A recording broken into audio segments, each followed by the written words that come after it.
అందరికీ నమస్కారం. నేను మీ లక్ష్మి. ఇప్పటి వరకు భక్తి పరంగా చూసుకునే తిరుపతి లడ్డు ఇప్పుడు రాజకీయం అయిపోయింది. సో, టీడీపీ పార్టీ చూసుకుంటే తిరుపతి లడ్డూలో ఈ జంతువులకు సంబంధించిన కొవ్వు ఆయిల్ ఏదైతే ఉందో దీన్ని కలిపారు అని చెప్తున్నారు. అండ్ వైఎస్ఆర్‌సీపీ వాళ్ళేమో కావాలని కుట్ర చేస్తున్నారు అంటున్నారు.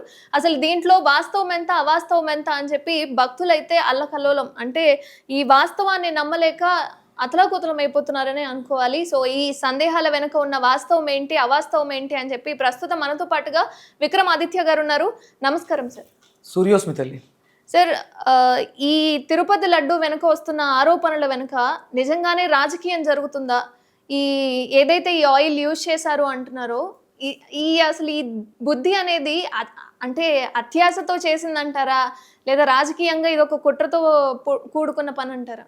ధనం మూలం ఇదం జగత్తు అనే ఒక సామెత మనం వింటూ ఉంటాం. అలాగే కాదేది కవితకి అనర్హం అనేది పాత సామెత. ఇక్కడ కాదేది సంపాదించడానికి అనేది ఇక్కడ మనకు అర్థమవుతుంది. అంటే సంపాదన కోసం చేస్తున్నారా, లేకపోతే అంటే మన ఇది సనాతన ధర్మానికి సంబంధించింది.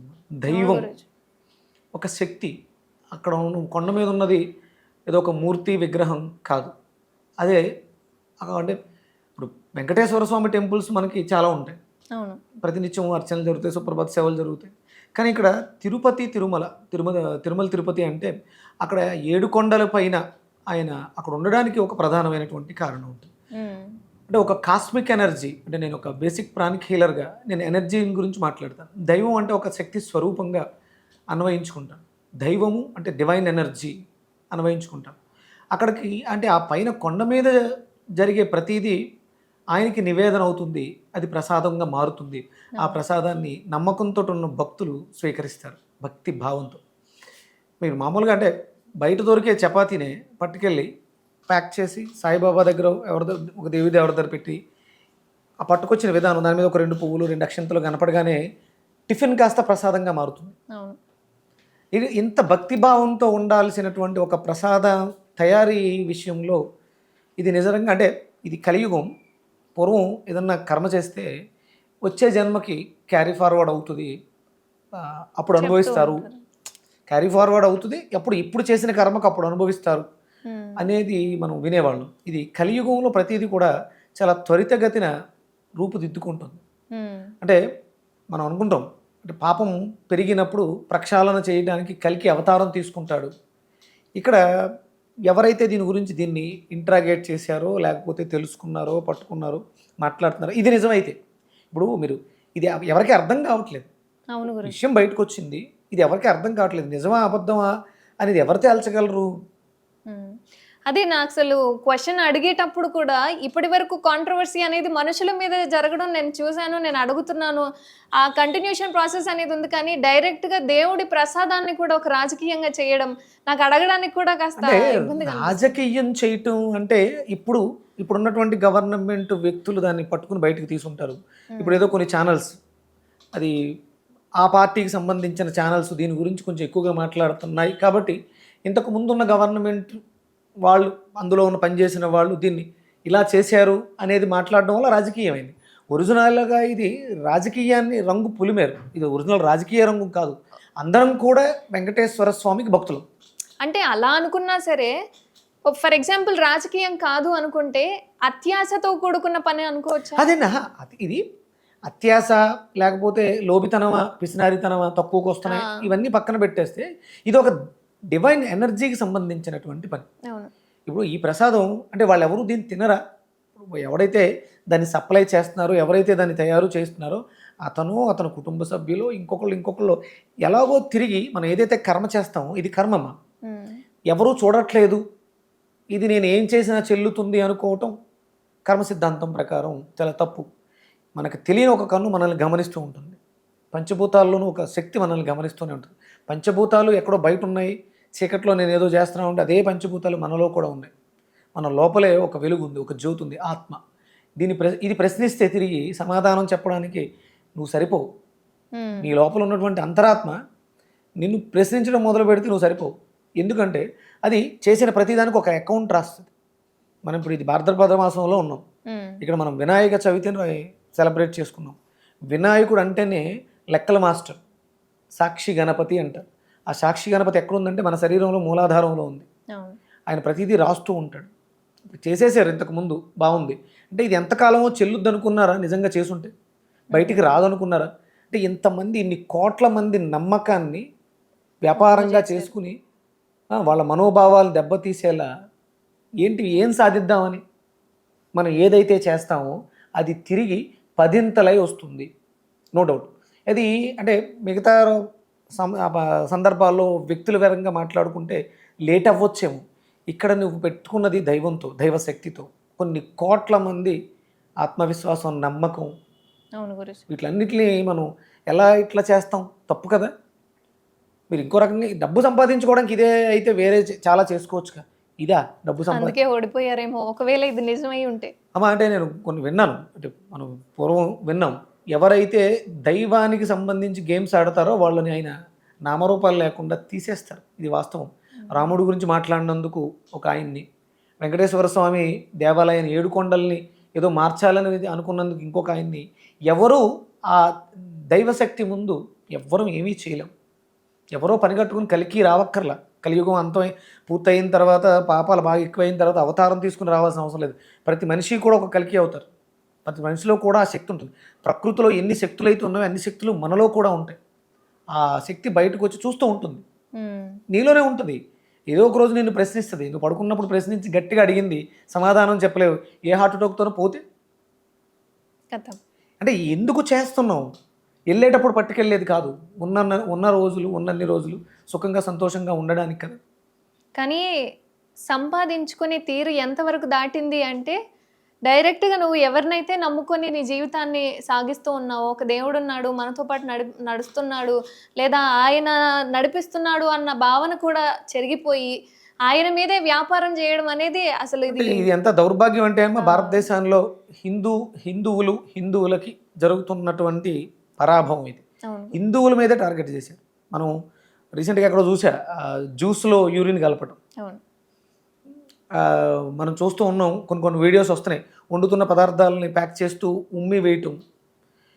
ఇది కేవలం ఎవరిని ఏమార్చడం కోసం, ఎవరిని పాడు చేయడం కోసం. దేంటి పైశాచికానందం?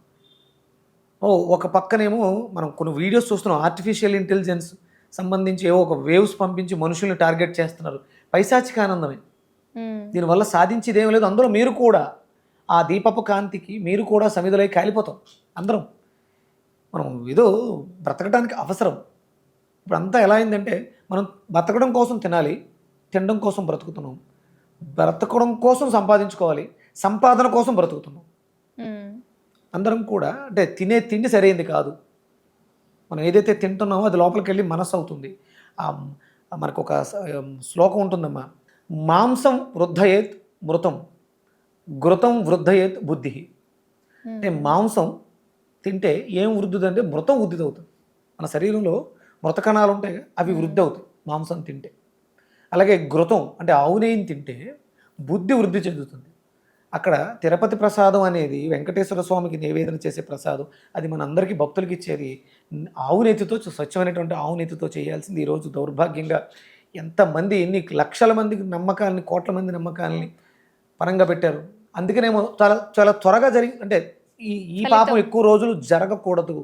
ఇది ఎక్కువ మంది అమాయకులు ఆ ప్రసాదం మీద నమ్ముకుని భక్తి శ్రద్ధలతో ఉన్న వాళ్ళకి ఇది చేరకూడదు, జరగకూడదు. కాబట్టి భగవంతుడు చాలా త్వరగానే, అంటే ఎవరో చూడట్లేదు అనుకుంటారు, భగవంతుడు ఓపెన్ చేస్తాడు. ఎవరిదా ఏదైనానమ్మా. అంటే భగవంతుడు దైవం విషయంలో మనం కొన్ని చూస్తున్నాం. అవైదికాలు ఉంటాయి, అవైదిక మతాలని మనం పెంచి పోషించకూడదు. ఆది శంకరాచార్యుల వారు కొన్ని మతాలను ఇవ్వడం జరిగింది. అందులో ఇక్కడ మనకి వెంకటేశ్వర స్వామికి సంబంధించి విష్ణుమూర్తిగా మనం ఆరాధిస్తాం. ఈ పంచాయతన పూజా విధానం ఉండాలి. దశమహావిద్యలు, వారాహి ఉపాసనలు ఎక్కువైపోయినాయి. ఎక్కడన్నా ప్రకృతి విలయాలు ఆగినాయా? లేదు. మనం దీక్షలు చేసేస్తున్నాం, నవరాత్రులు చేసేస్తున్నాం. చేసేది సరైంది కాదు. అప్పుడు ఫలితాలు ఈ విధంగా ఉంటాయి. మనకి న్యూటన్ థర్డ్లా ఉంటుంది, there is action equal to opposite same reaction. ఒక్కసారి మీరు చేసేటప్పుడు కల్తీ చేస్తున్నాం, ఎవరి కోసం చేస్తున్నాం, ఎవరినో మోసం చేసి డబ్బు సంపాదించేస్తున్నాం అని కల్తీ చేస్తే ఆ కల్తీ బారిని ఇంకొక రకంగా మనం పడతాం. ఈరోజు నేను బాగుండొచ్చు, ఎప్పుడో నా బలం తగ్గుతుంది, ఆ బలహీన క్షణం నేను కూడా దానికి గురవుతాను. ఇప్పుడు జరుగుతుంది కదా, సార్ నాకు ఇంకో సందేహం ఏంటి అంటే వైఎస్ఆర్సీపీ హయాంలోనే ఇదంతా జరిగింది కాబట్టి జగన్మోహన్ రెడ్డి గారు యాజ్ క్రిస్టియన్గా అని చెప్పి నేను విన్నాను. సో హిందువుల మతానికి సంబంధించి వెంకటేశ్వర స్వామికి అంత వాల్యూ ఇవ్వనవసరం లేదు, తక్కువ ధరకే ఇవ్వాలి అన్న ఉద్దేశం అయి ఉండొచ్చా? అమ్మ, భగవంతుడికి వాల్యూ ఇవ్వక్కర్లేదు కాదు, భగవంతుడి గురించి ఆయన ఎక్కడ మాట్లాడలే. అంటే భగవంతుడు కొన్ని కొన్ని కార్యక్రమాల్లో కావచ్చు, ప్రసాదం పక్కకు పెట్టడము, అట్లా కొన్ని అంటే కొన్ని ఇప్పుడు, సిచ్యువేషన్స్ చూసాను. అంటే అప్పుడు గవర్నమెంట్లో వైఎస్ఆర్సీపీ పార్టీ ఉన్నప్పుడు జగన్మోహన్ రెడ్డి గారు సీఎంగా ఉన్నప్పుడు ఆయన కింద ఈ దేవాదాయ ధర్మాదాయ శాఖ మంత్రులుగా డివైడ్ చేసినప్పుడు అక్కడ ఉన్నటువంటి వాళ్ళు ఆయన మెప్పు పొందడం కోసం ఇలాంటి నీచపు పనులన్నీ చేసి ఉండొచ్చు కదా, ఆయన దాకా వెళ్ళి ఉండొచ్చు అంటారు. ప్రతి విషయం పిన్ టు పిన్ ఆయనకి చెప్పడానికి అంటే వీళ్ళే అంటే కుదరలేదు, అవసరం లేని పనులు, అందుకని అవసరం లేదు కాబట్టి కొన్ని డిపార్ట్మెంట్లు విడదీసేస్తారు కదా, వీళ్ళే కుమ్మక్కయ్యి ఇదంతా వీళ్ళు అత్యాసతో చేసి ఉండొచ్చు. అంటే ఇప్పుడు ఆయన అంటే అభిమానం, ఆయన అంటే దేశం నాకు లేదమ్మా, ఒక ఆధ్యాత్మిక ఈ స్థితిలో తప్పది. అంటే నిజం తెలియదు మనకి, అంటే ఎవరైతే తప్పు చేస్తామో శిక్ష అనుభవిస్తాం. ఒక రకంగా ఆయన నిజంగా తప్పు చేసి ఉంటే ఇప్పుడు ఈరోజు ఓడిపోవాల్సి వచ్చింది, ఓడిపోయారుగా. అంటే రిగ్గింగ్ చేశారు, మోసం చేశారు, ఓట్లు కొన్నారు, ఇవన్నీ మనం సెకండరీ. ఆ థాట్ వీళ్ళకి వచ్చింది, పోనీ తీసుకున్న వాళ్ళు, అమ్ముడిపోయిన వాళ్ళు ఆయనకే ఓటు వేయచ్చు. రిగ్గింగ్ చేశారు, మిషన్లు చాలా జరుగుతున్నాయి కదా. అంటే ఆయనకి అది రాసిపెట్టి ఉంది, ఓటమి అనే ఫలితం ఆయనకి రాసిపెట్టి ఉన్నప్పుడు సర్కమ్స్టాన్సెస్, ప్రకృతి అంతా కూడా సహకరిస్తుంది. ఇప్పుడు చాలా ఉన్నాయి ఊర్లు వరదలు వచ్చినాయి, విజయవాడకి ఎందుకు జరిగింది? కేరళలోనే ఫ్లడ్స్ ఎందుకు వచ్చినాయి? రీసెంట్గా చైనా ఎందుకు ఇలా జరిగింది అంటే ఇప్పుడు అక్కడ గవర్నమెంట్ని తప్పు పడతాం. ఇప్పుడు మొన్న కూడా ఆయన చంద్రబాబు నాయుడు గారు పర్యటిస్తుంటే చాలామంది నెగిటివ్గానే మాట్లాడుతూ ఉన్నారు, పట్టించుకోవట్లేదు అని చెప్పి. ఏం పట్టించుకుంటారు? అసలు ప్రకృతి, అది ప్రకృతి విలయం. ఈ ఒక మనిషి నిర్లక్ష్యం కాదు, ఈ ప్రకృతికి అంటే దైవంతో పెట్టుకుంటే ప్రకృతి చూస్తూ ఊరుకోదు, ప్రళయంలా విజృంభిస్తుంది. 100% ఎక్కువ రోజులైన టైం పట్టదు. ఈ కలియుగంలో ఇప్పుడు జరుగుతున్నటువంటి స్థితిలో ఇమీడియట్గా చూసేస్తాం. మనం చాలామందిని ఈ మధ్య వైరల్ అవుతున్నాయి, చూస్తున్నాం, ఏది కూడా దాచలేమమ్మా. అందుకని దయచేసి హిందువులు అంటే ఏదో ఒక మతము, ఒక ధర్మము, ఒక తెగకో కాదు, ఇది ఒక ధర్మం, సనాతన ధర్మం. ప్రసాదం అనేది ఒక నమ్మకం, దాంట్లో శక్తి ఉంటుందనేది నమ్మకం. అది నమ్మితే నిజం, నమ్మకపోయిన నిజం, అది పనిచేస్తుంది. దాంట్లో ప్రసాదంలో శనగపిండి, యాలకులు, పచ్చకర్పూరం, ఆవు నెయ్యి, ఇవన్నీ కూడా ఔషధ గుణాలు కలిగినవి కాబట్టి దాంతో తయారు చేసి, ఇంకో దేంతోటన్నా తయారు చేసి ఇంకోటి ఏదైనా పెట్టవచ్చు కదా. తిరుపతి ప్రసాదంలో చాలా ఉంటాయి, అవి అరిసెలు చాలా రకాలు ఉంటాయి. కానీ ఇక్కడ లడ్డు అనేది చాలా ఇంపార్టెంట్. శనగలు గురుతత్వాన్ని కలిగి ఉంటాయి, ఆవు నెయ్యి సర్వదేవతా శక్తిని కలిగి ఉంటుంది, ఇలాచి మనిషికి కుజుడి యొక్క శక్తిని ప్రేరేపించేదై ఉంటుంది, సువాసన, లక్ష్మీదేవి. ఇంకేమున్నాయి అందులో? పచ్చకర్పూరం, అది కూడా మనలో ఉండేటువంటి, అంటే ఆ ప్రసాదం తీసుకోవడం ద్వారా వాళ్ళలో అద్భుతమైనటువంటి ఆవునేతలో సకల దేవతా స్వరూపం, కాస్మిక్ ఎనర్జీ, బంగారం ఉంటుంది. గోమాత ఇచ్చినటువంటి, అసలు ఒరిజినల్గా గోమాత ఆవునేతిని వాడాలి. ఇప్పుడు దొరకట్లేదు కాబట్టి, అంటే మరి వాళ్ళు ఎలా చేస్తున్నారో నాకు తెలియదు, నెయ్యి ఘృతంతో అయితే చేస్తున్నారు. అది గోమాతకు సంబంధించింది అయితే అద్భుతం, కాస్మిక్ ఎనర్జీ ఉంటుంది. ఒకవేళ మామూలు గేదె నేతిని వాడినా కూడా అందులో కాల్షియం ఉంటుంది. ఒక నమ్మకం, కాన్ఫిడెన్స్ అన్నీ కూడా ఆ ప్రసాదంలో ఉన్నాయి. ఈవెన్ ఎవరైనా తిరుపతికి వెళ్ళారు అని అంటే తప్పకుండా లడ్డు తీసుకొని రండి మాకు అని చెప్పి మరి, అంటే అక్కడ ఉన్నటువంటి క్షేత్రానికి, ఆ ప్రాంతానికి ఉన్నటువంటి కాస్మిక్ ఎనర్జీ శక్తి అక్కడ ఉండే ప్రతి వస్తువులోకి వెళ్తుంది. ఇప్పుడు ఏదైనా దేవాలయానికి వెళ్తే ఏదో ఒక వస్తువు తీసుకొస్తాం. ఎందుకు తీసుకొస్తాం అంటే అక్కడ ఆ దైవాన్ని దాన్ని గుర్తు చేసుకుని, అంటే ఆ ఊరు గుర్తొస్తుంది మనకి, దాని జ్ఞాపకం, ఆ శక్తి. అంటే నాకు తెలిసి మన తెలుగు రాష్ట్రాలలో అత్యధికంగా భక్తులు వెళ్ళే ప్రదేశం కూడా తిరుపతి మాత్రమే. తెలుగు రాష్ట్రాలు కాదమ్మా, యావత్ ప్రపంచము తిరిగి చూస్తుంది వెంకటేశ్వర స్వామి వైపు. అంటే ఎక్కువగా వెళ్ళే ప్రదేశము మన వాళ్ళు ఎక్కువగా ప్రతి సంవత్సరం కంపల్సరీ వెళ్తారు. అంటే ఎందుకు అంటే భక్తి ఎక్కడ ఉంటుందో అక్కడ వాళ్ళ మీద అభిమానం ఎక్కువ ఉంటుంది. ఆయన చాలా గొప్ప భక్తుడు వెంకటేశ్వర స్వామి, తెలుసా మీకు? ఆయన ఫస్ట్ ముందు అంటే ఆయన మామూలుగా మానవమూర్తిగా రూపం తీసుకుని అత్యధికంగా భగవంతుని ఆరాధించాడు కాబట్టి కలియుగానికి దైవం అయ్యాడు. ఎవరికి భక్తుడు అంటున్నారు? ఆయన 12 సంవత్సరాల పాటు మాల వేసుకున్నారు. పుట్టలో 6 నెలలు ఆవు పాలు తాగి శక్తిని కూడగొట్టుకున్నారు. యజ్ఞవల్క మహర్షి చెప్పిన సిద్ధాంతం ప్రకారం అక్కడ పద్మావతి చెరువు ఉంటుంది కదా తిరుచానూరు, ఆ చెరువులో ఉన్నటువంటి తామర పుష్పాలను తీసుకొచ్చి ప్రతిరోజు ఒక మూర్తిని ఆరాధించారు. ఆయన స్వహస్తాలతో ఒక మూర్తిని ప్రతిష్ఠ చేశారు. ఆయన చాలా గొప్ప భక్తుడు, భక్తితో చేశారు కాబట్టి పద్మాలు సమర్పించాడు కాబట్టి పద్మావతిని వరంగా పొందాడు. ఆయన వెళ్తూ వెళ్తూ వివాహం అయిన తర్వాత పద్మావతిని వివాహం చేసుకుని వెళ్తూ వెళ్తూ అక్కడ అగస్త్య మహాముని ఆశ్రమంలో 6 నెలలు ఉండి తర్వాత పైకి కొండ మీదకి వెళ్ళి తన శక్తిని నిరూపించుకున్నాడు. ఆయన ప్రత్యక్ష దైవమైనటువంటి సూర్యనారాయణమూర్తికి అత్యంత ప్రీతిపాత్రమైనటువంటి భక్తుడు. స్వహస్తాలతో ఆయన సూర్యుడిని ఆరాధించారు. అలాంటి అంటే సూర్యశక్తితో ఉన్నటువంటి భగవంతుణ్ణి భగవత్ శక్తితో ఆ నమ్మకంతో ఆటలాడతారమ్మా. కర్మ అన్నారు కదా మీరే. పుట్టగట్టులు లేకుండా పోతారు నిజంగా చేసుంటే. అంటే ఊరికే నిప్పు లేకపోతే పొగరాదు తల్లి.